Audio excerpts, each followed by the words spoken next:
दिवंगत एक्टर सुशांत सिंह राजपूत हमेशा अपने रिलेशनशिप को लेकर चुप रहे। उनका नाम फिल्म इंडस्ट्री की कई एक्ट्रेसेस के साथ जुड़ा। इनमें कृति सेनन, अंकिता लोखंडे, सारा अली खान और रिया चक्रवर्ती जैसे नाम शामिल हैं। हालांकि उनका सच्चा प्यार कोई और ही था। सुशांत 2019 में एक इवेंट में स्पीकर के तौर पर पहुंचे थे। यहां उन्होंने अपने सच्चे प्यार का खुलासा किया था कि उन्हें 4th क्लास में प्यार हुआ था। उन्होंने बताया था कि उनका पहला प्यार उनकी क्लास टीचर थी। सुशांत ने मजाक में बताया था कि उन्होंने टीचर को अप्रोच नहीं किया क्योंकि उन्हें एग्ज़ाम पास करना था।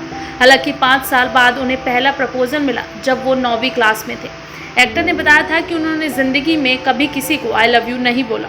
अपनी पर्सनल लाइफ के बारे में बात करते हुए सुशांत ने अपनी पहली डेट का भी जिक्र किया था। एक्टर ने कहा, मैं इंजीनियरिंग स्टूडेंट्स को पढ़ाता था और उन पैसों से मैंने एक बाइक खरीदी थी। इसके बाद मैं अपनी पहली डेट पर पराठे खाने मुरथल गया था। बता दें कि आने वाले 14 जून को सुशांत की पहली एनिवर्सरी है। पिछले साल मुंबई के बांद्रा स्थित अपार्टमेंट में सुशांत का निधन हो गया था। सुशांत के अचानक निधन से हर कोई हैरान रह गया था। फिलहाल इस मामले की जांच चल रही है। वहीं आपको बता दें कि सुशांत सिंह राजपूत का सबसे लंबा रिलेशनशिप अंकिता लोखंडे के साथ चला था। आपको बता दें कि सुशांत सिंह राजपूत के निधन के बाद भी अंकिता लोखंडे को उनके फैंस ने जमकर ट्रोल किया था। सुशांत सिंह राजपूत के निधन से अंकिता लोखंडे को सबसे ज्यादा धक्का लगा था। एक्ट्रेस अंकिता लोखंडे और सुशांत सिंह की जोड़ी को लोग खूब पसंद करते थे। जब दोनों ने ब्रेकअप का ऐलान किया तो न सिर्फ फैंस बल्कि कई सेलेब्स को भी इस पर विश्वास नहीं हुआ। हालांकि सुशांत अब इस दुनिया में नहीं है। पिछले साल जून में उनका निधन हो गया था। सुशांत के इस तरह से चले जाने के बाद उनके फैंस हर उस शख्स को ट्रोल करने का मौका नहीं छोड़ते जो उनकी जिंदगी से जुड़ा हुआ था। इस परिस्थिति का सुशांत की पूर्व गर्लफ्रेंड अंकिता लोखंडे को भी सामना करना पड़ा। हाल ही में अंकिता लोखंडे ने अपना दर्द भी बयां करते हुए बताया था कि आखिर ब्रेकअप की वजह क्या थी। एक इंटरव्यू में अंकिता लोखंडे ने बताया कि लोगों को लगता है कि मैंने सुशांत को छोड़ दिया, लेकिन ये सच नहीं है। लोगों को मेरी बात नहीं पता तो वो ये कैसे बोल सकते हैं। मैं किसी को ब्लेम नहीं कर रही और मुझे लगता है कि वो अपनी चॉइस को लेकर काफी क्लियर था। अंकिता लोखंडे ने कहा, सुशांत ने करियर को चूज किया था और आगे बढ़ गया। मैंने उसे ऐसा करने से रोका भी नहीं, लेकिन मेरे लिए सब कुछ खत्म हो गया था। 2.5 साल तक मुझे समझ नहीं आ रहा था कि मैं क्या करूं, लेकिन इस दौरान मेरे माता पिता हमेशा मेरे साथ खड़े रहे। उन्होंने मुझे ना सिर्फ सपोर्ट किया बल्कि पूरा समय भी दिया। उन्होंने बताया कि इन 2.5 सालों तक मैं ना सिर्फ लॉस्ट रही थी बल्कि इस हालत में नहीं थी कि वापस से काम कर सकूं। अंकिता बताती हैं कि मैं सिर्फ सुशांत की स्ट्रॉन्ग सपोर्टर बनना चाहती थी, लेकिन ब्रेकअप के बाद मुझे एहसास हुआ कि मैं भी कुछ हूँ। अंकिता ने बताया कि वो ब्रेकअप के बाद डिप्रेशन में चली गई थी। उस वक्त मैं किसी से बात नहीं करती थी, सिर्फ चुपचाप अपने कमरे में लेटी रहती थी।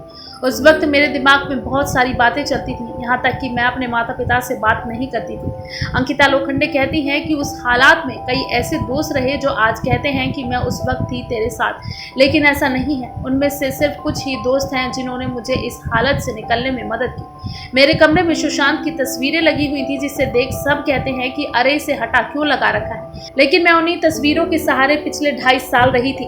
अंकिता ने आगे बताया कि मैं ऐसी लड़की नहीं हूँ जो ब्रेकअप के बाद तुरंत मूव ऑन कर जाऊँ। मुझे वक्त चाहिए था, जिसके बाद मैं वापस आई और स्ट्रॉन्ग तरीके से। पवित्र रिश्ता फेम अंकिता लोखंडे जब सुशांत को लेकर चीजों में उलझी हुई थी तब उन्हें 3 बड़ी फिल्म ऑफर हुई थी, जिसमें संजय लीला भंसाली की फिल्म रामलीला और बाजीराव मस्तानी शामिल है। इसके अलावा उन्हें फराह खान की फिल्म हैप्पी न्यू ईयर भी ऑफर हुई थी, लेकिन अंकिता उस स्टेज में नहीं थी जहां वो काम कर सके। इस फिल्म के लिए वो शाहरुख और फराह खान से मिली थी, लेकिन मुश्किल हालात की वजह से उन्होंने इसे करने से मना कर दिया। वहीं अंकिता ने आए बॉलीवुड में अपना डेब्यू कंगना रनौत की film Manikarnika the queen of Jhansi से किया था। इसके बाद वो बागी 3 में भी नजर आई। फिल्मों में ही नहीं बल्कि टीवी में भी कई एक्ट्रेस कर चुकी हैं कास्टिंग काउच का सामना। कुछ ऐसी ही परिस्थिति का सामना अंकिता लोखंडे ने भी किया। उन्होंने इससे जुड़ा एक इंसिडेंट शेयर करते हुए बताया कि उन्हें एक साउथ फिल्म के ऑडिशन के लिए बुलाया गया था। इस दौरान उन्हें कॉम्प्रोमाइज करने के लिए कहा गया, लेकिन अंकिता ने इसे स्मार्टली हैंडल किया। एक्ट्रेस ने कहा कि उस वक्त वो कमरे में अकेली थी और उनकी उम्र महज 19 या 20 होगी। जब उनसे बोला गया तो उन्होंने कहा कि किस तरह कॉम्प्रोमाइज चाहते हैं प्रोड्यूसर, क्या मुझे उनके साथ पार्टी या डिनर में जाना होगा। इस पर उन्हें बताया गया कि प्रोड्यूसर के साथ सोना होगा। अंकिता ने बताया कि ये सुनने के बाद उन्होंने उसकी अच्छी तरीके से बैंड बजा दी।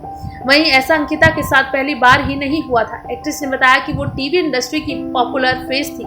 ऐसे में जब वो फिल्मों के लिए ट्राई कर रही थी तो एक बार फिर से उन्हें कास्टिंग काउच का सामना करना पड़ा। एक्टर से हाथ मिलाते वक्त उन्हें गलत वाइब आई थी।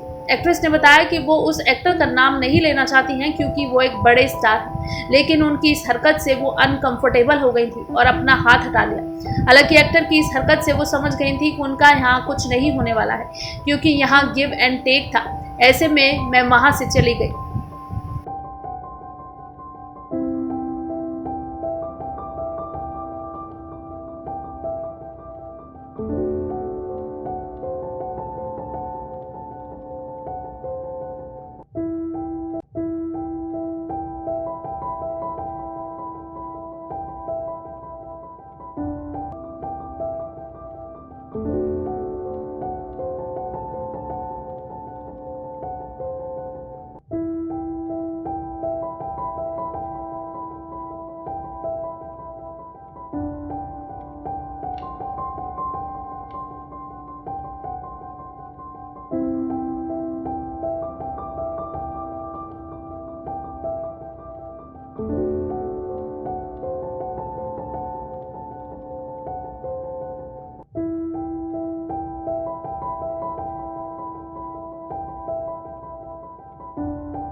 फिलहाल के लिए इस कार्यक्रम में बस इतना ही। बाकी देश और दुनिया से जुड़ी ताज़ा तमाम अपडेट्स के लिए आप जुड़े रहिए नेक्स्ट 9 लाइव के साथ। और अगर आपको हमारा वीडियो पसंद आया है तो इसे लाइक शेयर एंड कमेंट जरूर करें। साथ ही साथ हमारे चैनल नेक्स्ट 9 लाइव को भी जरूर सब्सक्राइब करें।